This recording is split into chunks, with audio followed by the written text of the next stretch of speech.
An early sell-off tanks the market, but then it recovers again. Gas prices could go below $2 in some places. Super Tuesday 2 is upon us, and we'll see what could happen there, and we will check Twitter trending. I'm Jay Edgar, and this is Contemporary.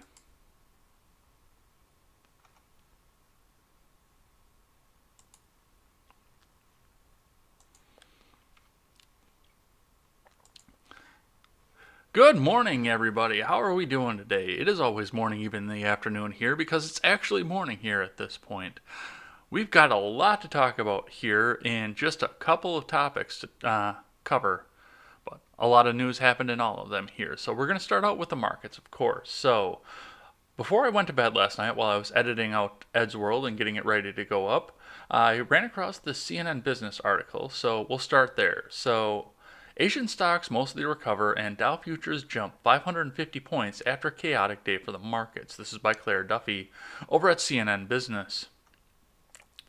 Markets in Asia Pacific are mostly edging higher, and U.S. stock futures are jumping after novel coronavirus fears and an oil price war sparked worldwide panic on Monday. Australia's benchmark S&P ASX 200 is up 1.6%, recovering from earlier losses that briefly sent the index into bear market territory. It's now trading nearly 19% below its most recent high, just under the 20% that defines a bear market. And as you go along in the article, a lot of the other Asian countries are showing up there, but it's also showing, and this is just from last night, this isn't in anticipation for markets opening this morning, they also showed that Dow Jones Industries, the futures shot up 550 points or 2.4%. And this is a pretty minor increase at this point, but the fact that it's coming up at the end of the day means that people were worried for a lot of nothing here. And even after this news came out, the Twitter trends were still going on that the stock market was crashed and tanked, and this was the Trump slump and everything else was going. But, I mean, this was more than a correction, obviously, because we saw the oil war. And yes, as much as I tried to downplay the coronavirus thing yesterday when we were talking about it, yes, that did factor into this as well, because people are quarantining, they can't go to work, and they can't make stuff. They can't go to work and either produce goods or produce services that people are going to buy, and that is going to affect your stock, unfortunately. But as long as they're staying alive and doing what they can to stay healthy, I mean, this isn't going to be a long-term thing, and they're going to need stuff while they're home. So the demand is going to be up there. We're going to get these stocks back up. I told people yesterday, and I've said this numerous times throughout the Trump presidency, you guys all stake an economic crash on one day of trading. That is bad. I mean, it's never been as severe as it was yesterday, but in one bad day of trading, you think that the economy is tanked completely, and then it always comes back. They called it the recession. They called it another depression. They were throwing all sorts of things around, including a fake tweet from the Donald that I'm not going to put on air here because it was debunked, obviously, and the creators of it don't need to have the recognition for it. But, I mean, one day does not a recession make. If you have one day of bad trading and then it comes back and you come back higher than ever on top of everything else, you didn't have a recession, you had a correction, or at least, like a lot of people said, a panic sell-off because of uncertainty. And the markets do hate uncertainty, but long term, it's not an indicator of anything. If anything, it's an indicator that your 401k is not as diversified as you think, and you're not as protected as you think, and you should look into other options. But that's just me. So we'll look at that, and now we've got something a little bit closer to the market opens here as well. So this is from investors.com. Alan R. Elliott over there says, Dow Jones today, futures rise as oil prices, stocks rebound. Cyprus soars on regulator approval. So this is investor.com, so this is going to be a pretty dry one, but let's have a look at what they have to say here. Stock futures set up for a bounce Tuesday, but backed sharply away from early highs after details of a White House economic support package came into question. And that is going to be something, by the way, that is going to help us out as we go into this, because Trump has been on it. He knew that the economy was, well, he didn't know it was going to happen, but he looked at it, he knew what to do about it, and I do think we're going to pull out of this pretty pretty handily, and we've got a couple of things to talk about that show my confidence in this here. But let's see what Alan has to say. Global markets sought to find their feet after Monday's coronavirus-induced rout. That was an oil-induced rout, thank you very much.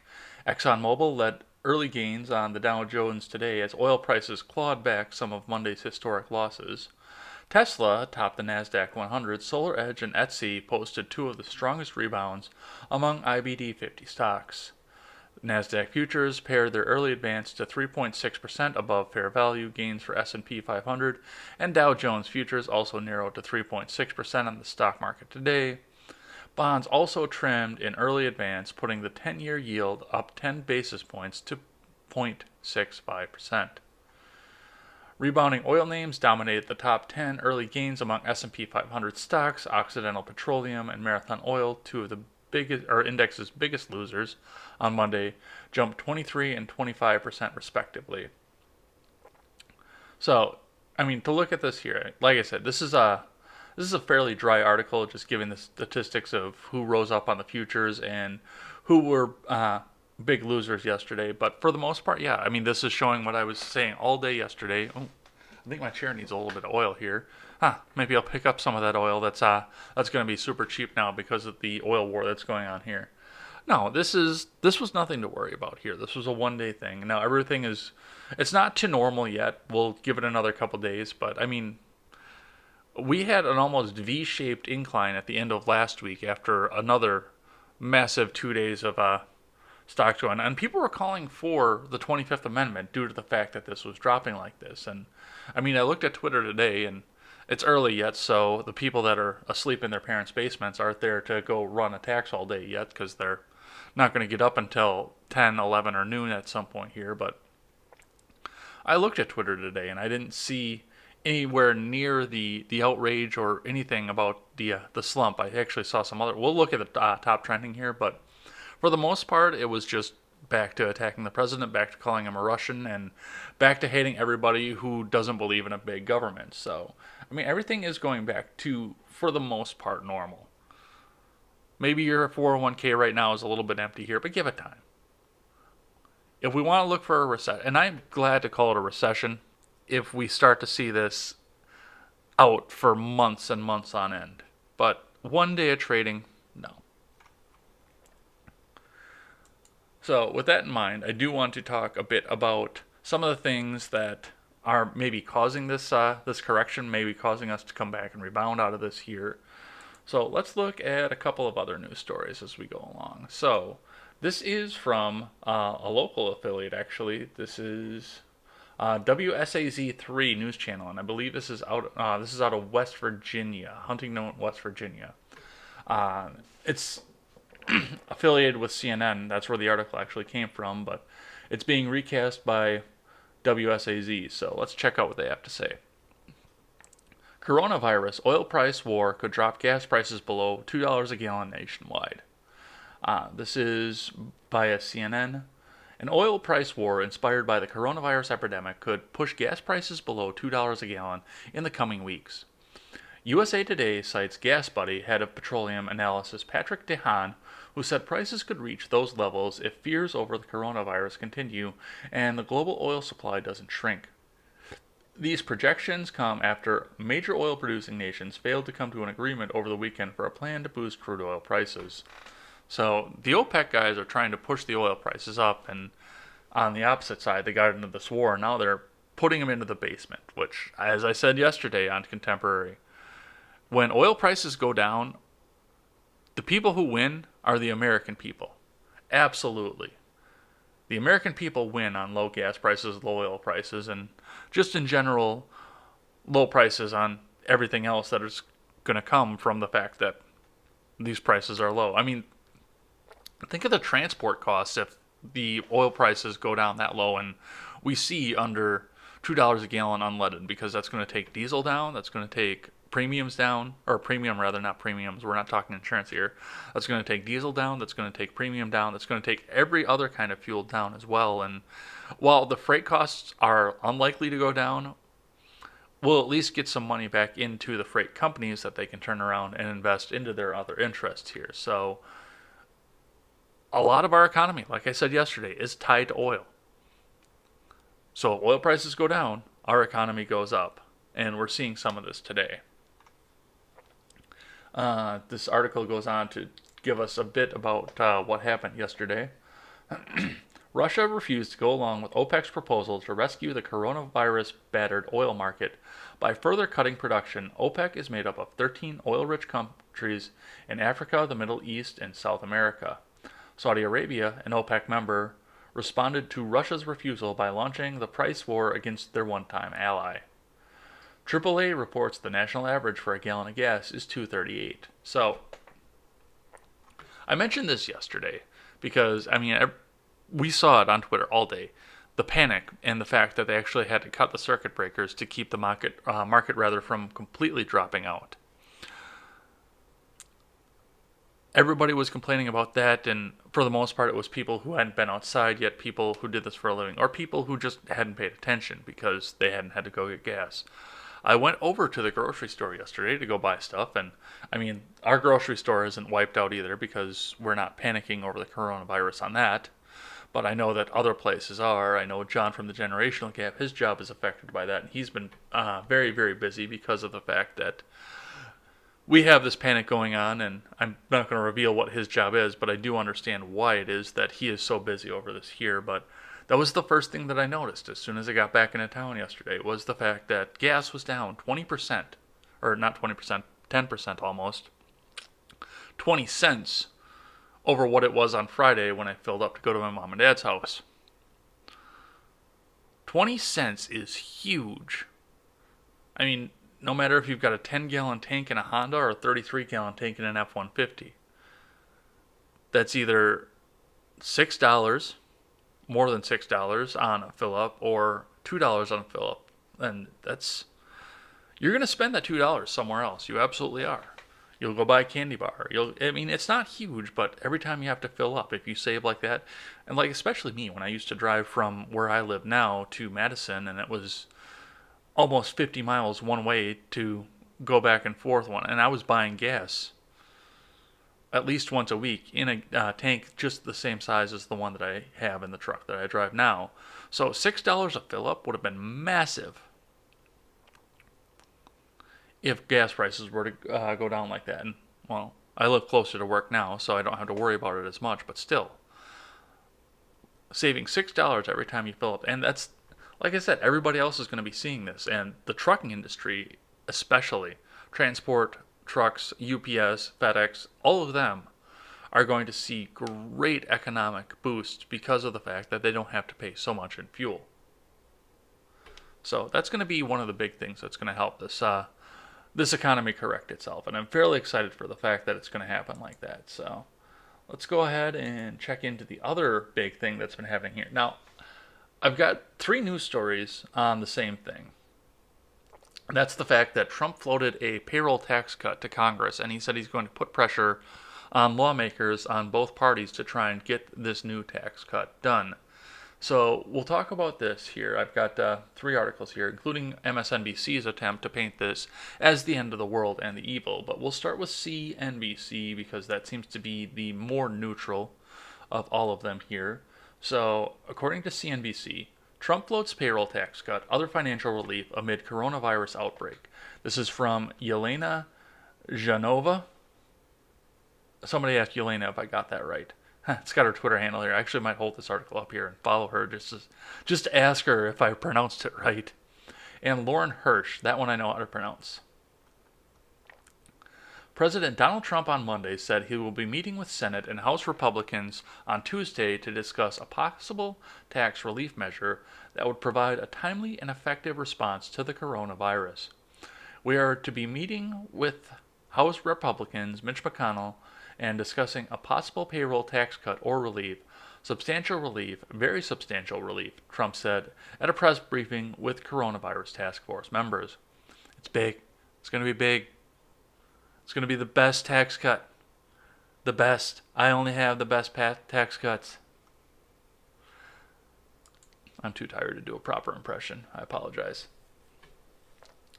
Payroll taxes put more money into the pocketbook of workers, but some economists have questioned whether typical stimulus measures will work during the coronavirus crisis.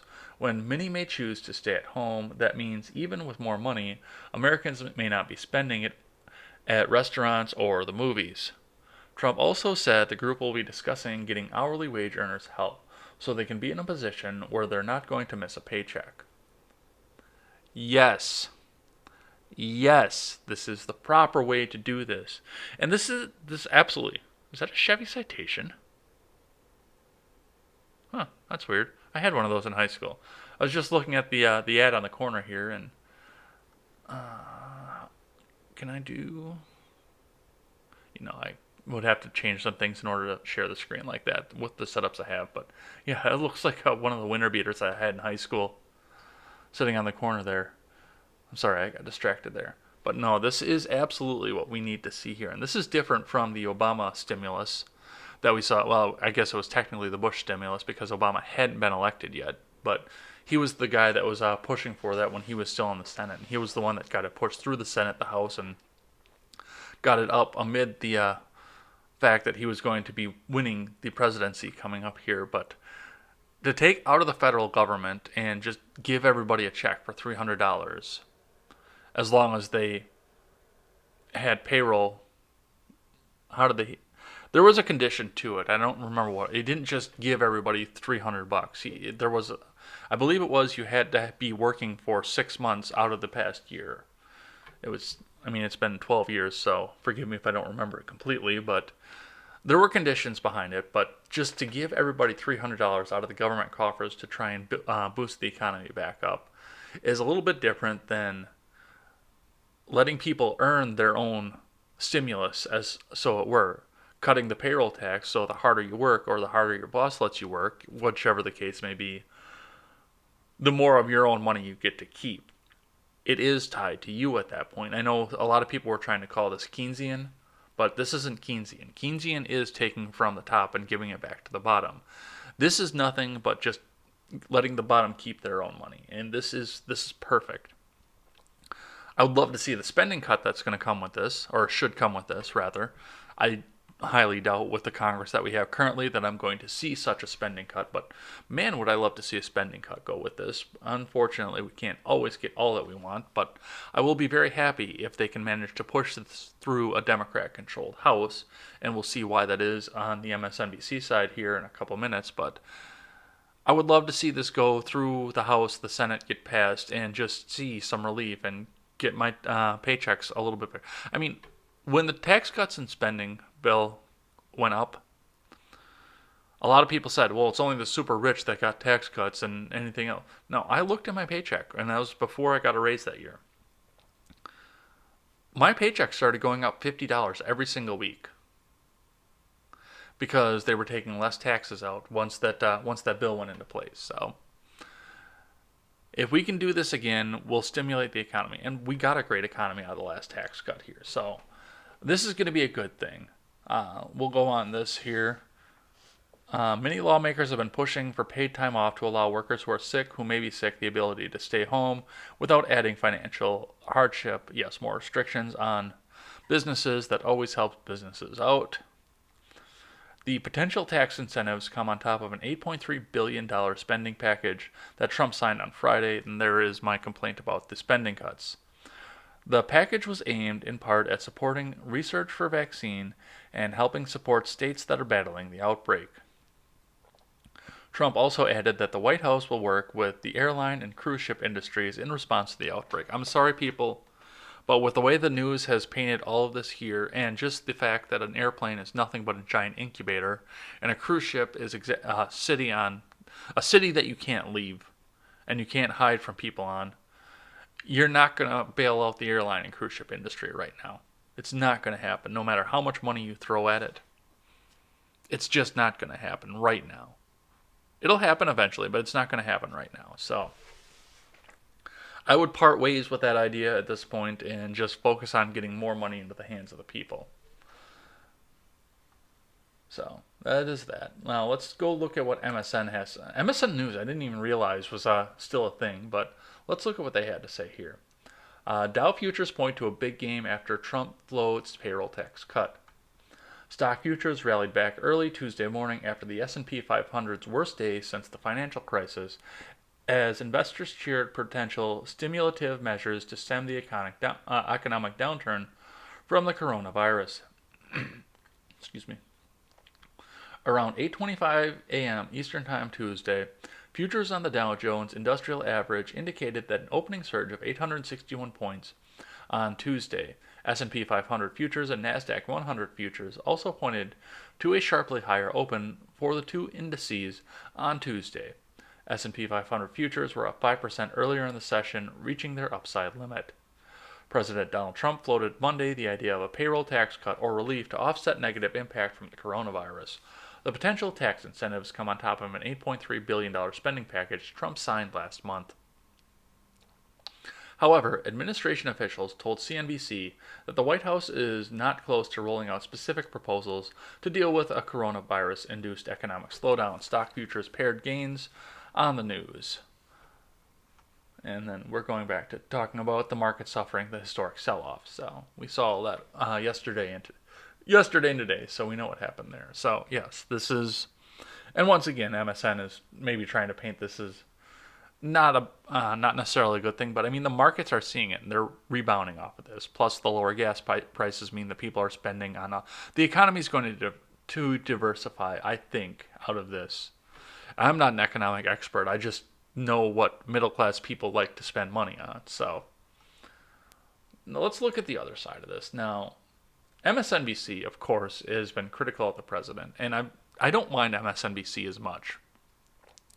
CNN, the New York Times, WAPO, they all try to paint themselves as this massively nonpartisan, middle-of-the-road publication network, but they're not. MSNBC is very open about the fact that they hate the president and they want, well, I don't think they say that they want to be socialists, but they're pretty open that they're friendly to the ideas from the progressive agenda. But let's look what they had to say about this. This is from Steve Bannon over at MSNBC.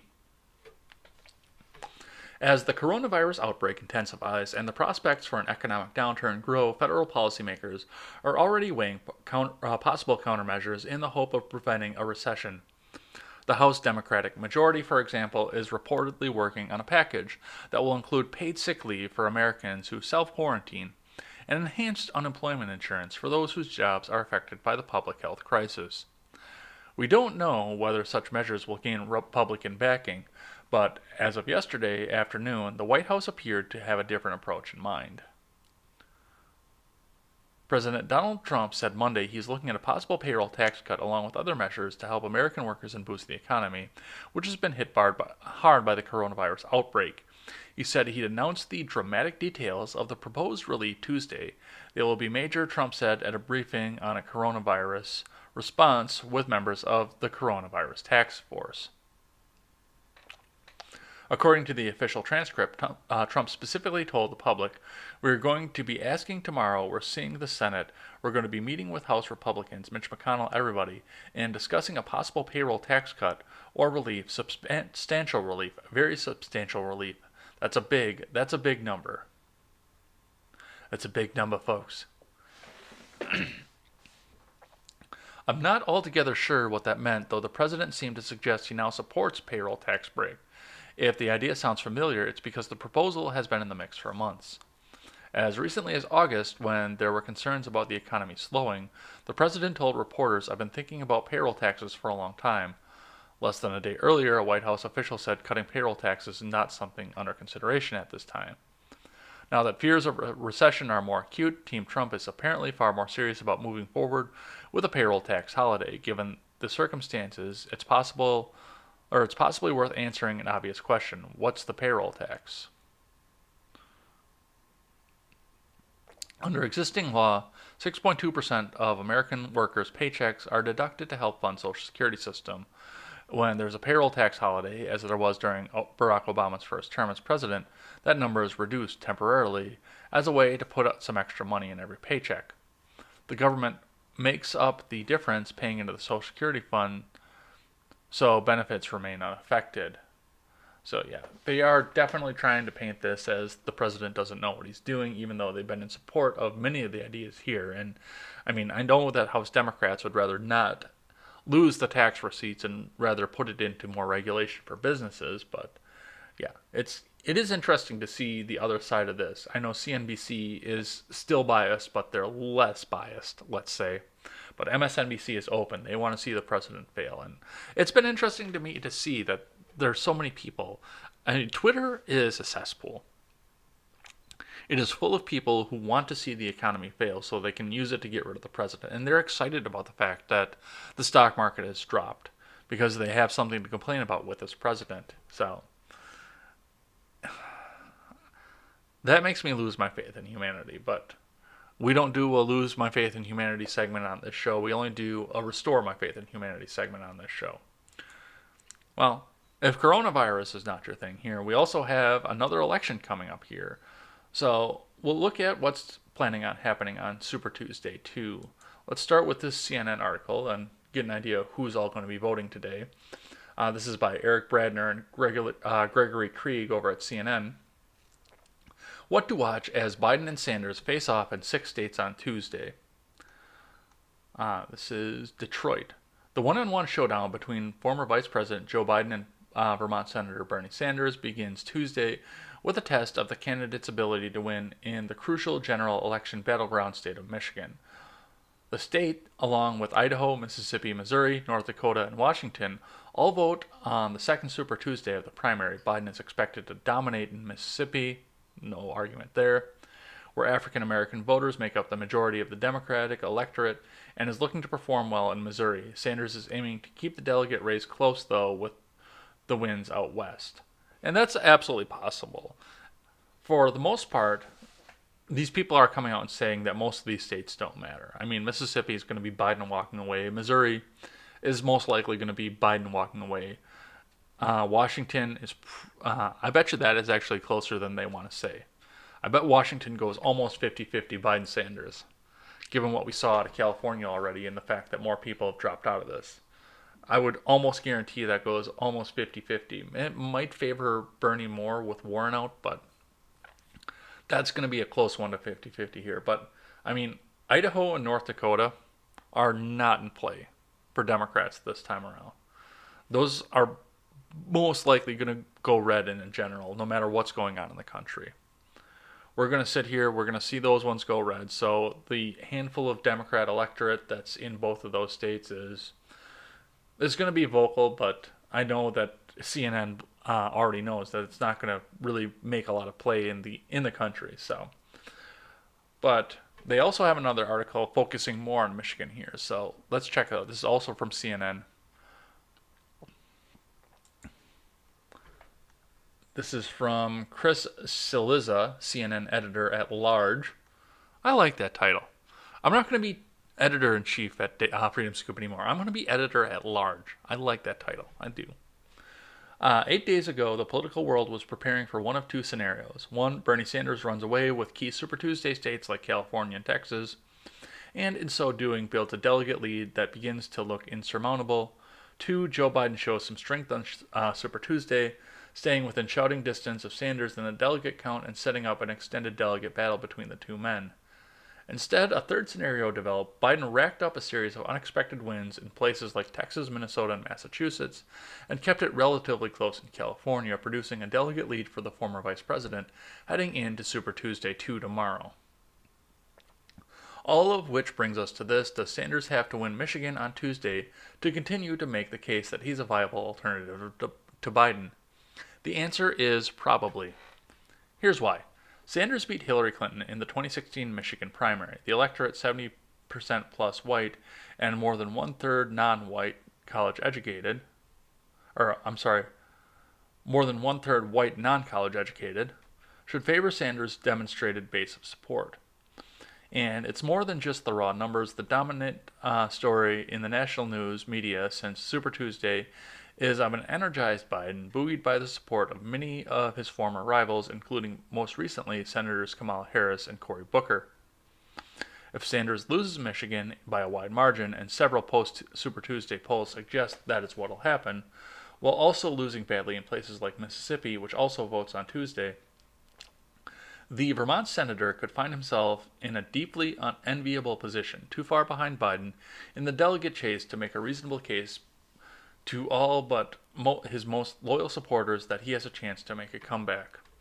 So that's going to be interesting here because I know that Biden is going to be the union pick, and that's going to be a big part of what's driving Michigan.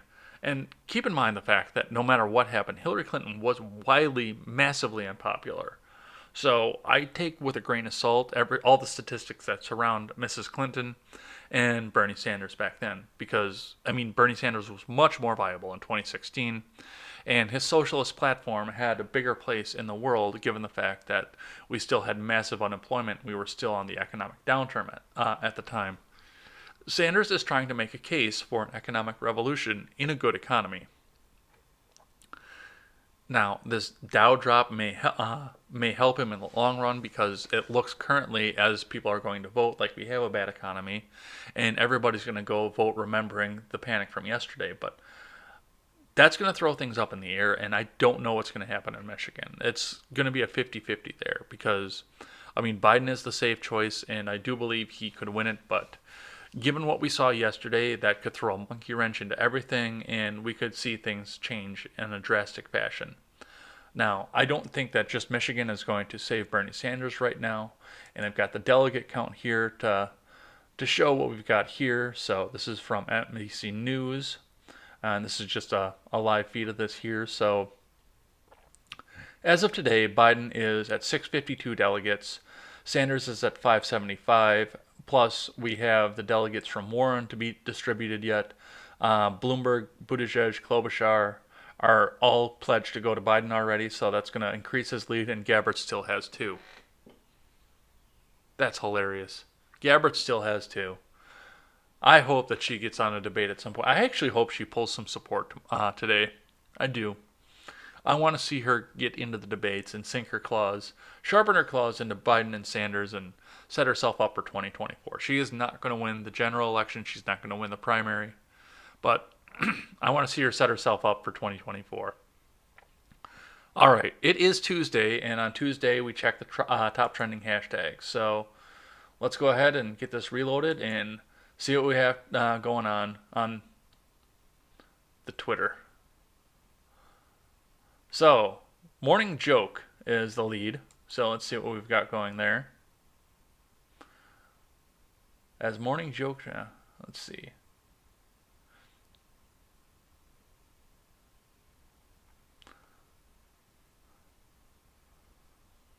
So apparently the Donald was calling names again, and it says, wow, Fox and Friends blew away the competition of Morning Joke, which did very poorly on MSNBC, another Comcast leads production, and CNN's New Day in the morning television ratings, a total blowout, but that's what you get when you treat Trump fairly. So I'm guessing that MSNBC must have praised the president for something. I don't watch network television, so I'll have to look into this.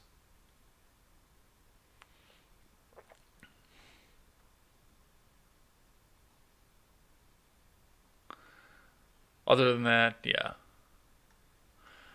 this is just people complaining about the fact that the president went after their beloved MSNBC. The promoted top trend is The Hunt. You all know my feelings on that, and I think it should burn and get the low ratings that it deserves. But in this sick fucking culture, it's not going to. Justice isn't going to be served, and they're going to get ticket prices left and right. So Bob Saget is trending. It's usually a little bit nerve-wracking when a beloved celebrity is trending on Twitter. Apparently Corey Feldman's documentary dropped, rather. Corey Feldman's documentary did not name Bob Saget as an abuser. It was Bob Hoffman. Charlie Sheen was named. Get the facts straight before ruining Bob Saget's name. So I guess people were thinking that Bob Saget diddled some kids, and Corey Feldman's documentary was supposed to prove that, but apparently it didn't. Let's see what else we have here. Biden's cognitive decline. This ought to be entertaining. According to Dr. Jill Stein. Oh, I'm surprised actually here because Jill Stein is a Russian asset. Was trending here.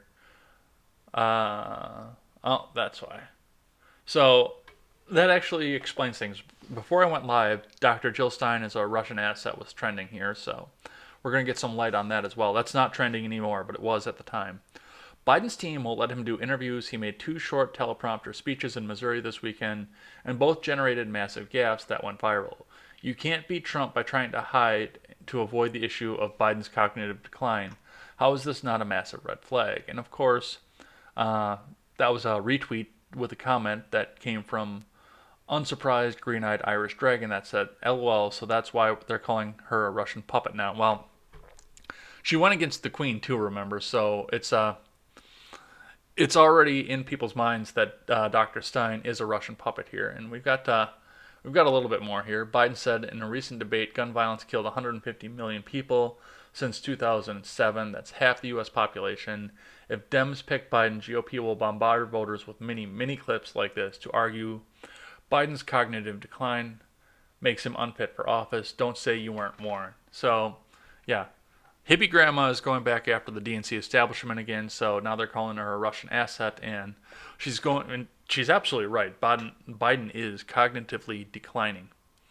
I mean, I stutter and trip over words from one point to another, but I at least know where I am all the time. Let's see, what else? The last one we have here is Missouri primary. So let's see what they have to say on that.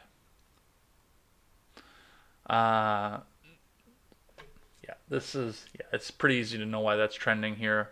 I'm sure that the various primaries will show up throughout the state, but people are comparing Bernie to Biden, and I know that it looks like Zechariah over on Twitter has a graphic that says whose side are they really on, and America's endless foreign interventions. Yeah, this is a Bernie support one, trying to show people in Missouri why they should vote for Bernie, except I don't think that's going to happen, not in Missouri. Missouri is going to go Biden. I'm fairly confident of that. Katie says, I got to vote in person for the first time today. Happy Missouri government has opened primaries. Upset I didn't get sticker. If you are eligible to vote today in Missouri, please do Missouri primary. And she's got a video there that I'm not going to play here. And of course, we've got the anti-MAGA people out here that are giving major classy statements, let's say that. So yes, this is going to be interesting. We are going to forego Ed's World Gaming tonight. We're going to do that again on Wednesday because we're going to be looking at either I'm going to be live tweeting or maybe I'll get something going on tonight with a fellow content creator to go and see cover what we have coming in from the Missouri primaries here. But other than that, if that doesn't happen, then we will be back tomorrow with more of this fun, and we'll analyze what actually happened on Super Tuesday 2. I am Jay Edgar, and this is Contemporary.